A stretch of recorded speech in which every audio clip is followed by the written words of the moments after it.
और आज देश के 15वें राष्ट्रपति का फैसला होना है। बता दें आपको, संसद भवन में नए राष्ट्रपति के लिए इस वक्त मतगणना जारी है। एनडीए प्रत्याशी द्रौपदी मुर्मू की जीत लगभग तय मानी जा रही है। सीधा मुकाबला विपक्ष के यशवंत सिन्हा से उनका था, लेकिन समीकरण क्योंकि बीजेपी के पक्ष में है, द्रौपदी मुर्मू के पक्ष में है, तमाम गणित उनके पक्ष में है, इसलिए जीत लगभग तय है। ऐसे में आश्वस्त बीजेपी अब आदिवासी क्षेत्रों में जश्न की तैयारी कर रही है। 25 जुलाई को देश के नए राष्ट्रपति शपथ लेंगे। आज मतगणना हो रही है, इस वक्त मतगणना जारी है। देश के 15वें राष्ट्रपति का इंतजार आज खत्म होने जा रहा है। बता दें आपको, वोटों की गिनती शुरू हो गई है और रिजल्ट भी आज ही आ जाएगा। 18 जुलाई को वोटिंग हुई थी राष्ट्रपति पद के लिए। एनडीए उम्मीदवार द्रौपदी मुर्मू और विपक्ष के प्रत्याशी यशवंत सिन्हा सीधा मुकाबला, लेकिन द्रौपदी मुर्मू की जीत लगभग तय है। बता दें, ऐसे में आश्वस्त बीजेपी ने करीब देश के 1.5 लाख आदिवासी गांव में जश्न की तैयारी कर ली है।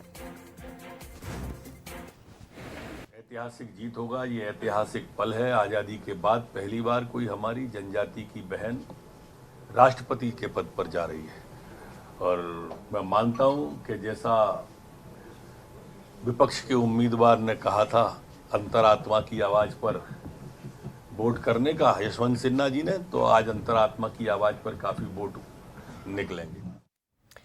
तो जनजाति वर्ग में पैठ बढ़ाने के लिए बीजेपी ने भी बड़ी तैयारी कर ली है। मध्य प्रदेश बीजेपी की बात करें, आपको बता दें, द्रौपदी मुर्मू के राष्ट्रपति बनने के बाद कार्यक्रम का आयोजन किया जाएगा। जनजाति वर्ग के घर घर जाने की तैयारी में बीजेपी जुट गई है। 21, 22, 23 जुलाई को जनजाति उत्सव मनाया जाएगा। 2000 से ज्यादा स्थान मध्य प्रदेश के जहां ये जश्न मनाया जाएगा। तो द्रौपदी मुर्मू जो कि राष्ट्रपति बनेंगे देश की, ऐसे में एक तरफ देश में भी जश्न मनाया जाएगा, वहीं मध्य प्रदेश बीजेपी ने भी तैयारी कर ली है। जनजाति वर्ग के घर घर जाने की तैयारी में बीजेपी है। 2000 से ज्यादा स्थानों पर जश्न की तैयारी कर ली गई है।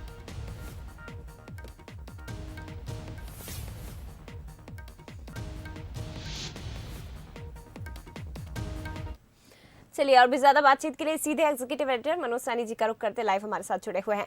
मनोज जी, द्रौपदी मुर्मू जो कि नई राष्ट्रपति होंगी और जीत लगभग उनकी तय मानी जा रही है। देश में तो आदिवासी उत्सव मनाया ही जाएगा, लेकिन आपसे जानना चाहेंगे कि मध्य प्रदेश में कितनी तैयारियां बीजेपी ने इसे लेकर की है और आने वाले चुनाव में, आने वाले समय में कितना फायदा बीजेपी को?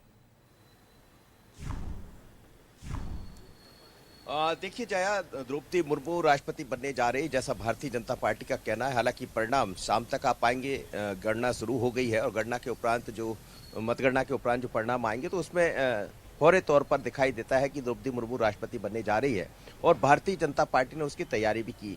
देश भर में तो उत्सव मनाया जाएगा, लेकिन मध्य प्रदेश में खासकर क्योंकि 2023-24 में चुनाव होना है और यदि हम यहाँ देखते हैं तो करीब 90 से ज्यादा ऐसी सीटें हैं जो सीधे जनजाति वर्ग प्रभावित करता है और 47 के आसपास जनजाति वर्ग की आरक्षित सीटें हैं और इसीलिए भारतीय जनता पार्टी एक बड़े उत्सव की तैयारी में है। 21, 22, 23 को हर एक मंडल में जाकर जनजाति उत्सव मनाने की तैयारी है, जिसमें उसी वेशभूषा में, जैसा अभी देखा हमने द्रौपदी मुर्मू जब यहाँ पहुंची थी तो उसी वेशभूषा में तमाम लोग नजर आने वाले हैं। बड़ी बात यह होगी कि वेशभूषा के साथ साथ नाच गाने आदिवासी सभी को निर्देश भी दिए गए हैं और उसी निर्देश के साथ भारतीय जनता पार्टी आगे बढ़ेगी।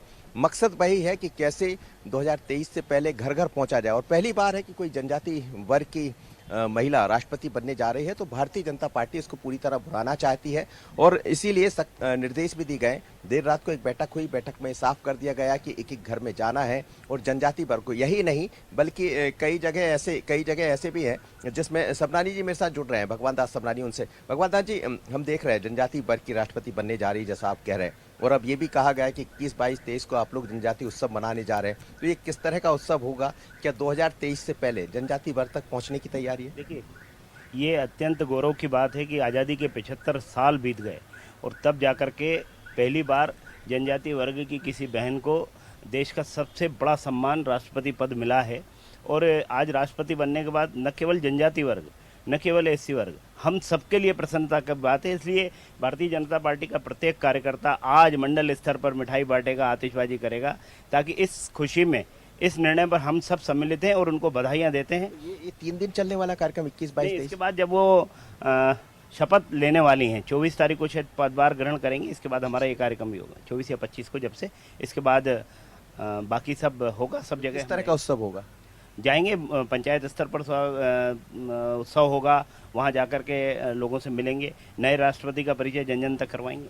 तो नए राष्ट्रपति का परिचय जन जन तक कराने की तैयारी 21, 22, 23 को एक उत्सव मनाया जाएगा, लेकिन ये उत्सव यही नहीं रुकेगा। जैसा भगवान दास सबनानी भी बता रहे हैं, 25 तारीख को जब शपथ होगी उस दौर तक चलता रहेगा, उसके बाद फिर 3 दिन उत्सव चलने वाला। तो समझ सकते हैं जया कि किस तरह जनजातीय वर्ग में पैठ बनाने की तैयारी, जनजातीय वर्ग तक भारतीय जनता पार्टी की पहुंचने की तैयारी। बिल्कुल, और देखिए इसलिए 2000 से ज्यादा स्थानों पर जश्न मनाने की तैयारी भी बीजेपी ने कर ली है। फिलहाल शुक्रिया आपका मनोज जी जानकारी के लिए, तमाम बातचीत के लिए।